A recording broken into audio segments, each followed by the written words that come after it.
There you go, Mick at Diggermate, and in this video I'm going to show you how to change the tooth on a bucket.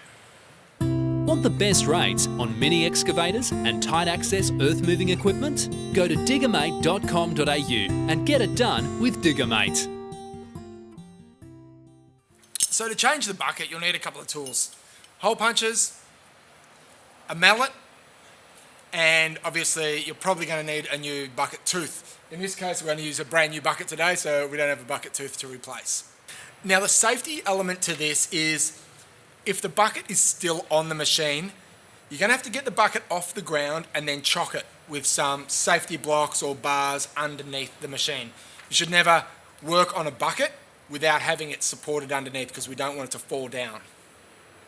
In this case, we've just got some blocks underneath the bucket because we're working on the ground without the bucket on the machine.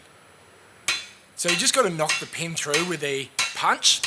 It's probably going to take a little bit of force, so you've got to give it some fairly solid wax, knock it all the way through, then the tooth will come loose and you just pull the tooth off.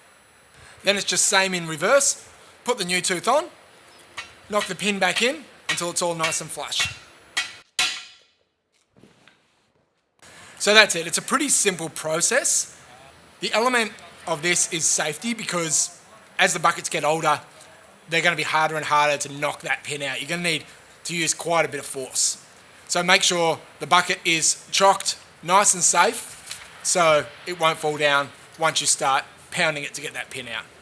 Thanks for watching. To get the best prices on machinery hire, book machines, see specs and availability, go to diggermate.com.au. If you found this video useful, please be a mate of ours and subscribe to our YouTube channel. Click on the share link below and share this with your friends and give us a thumbs up.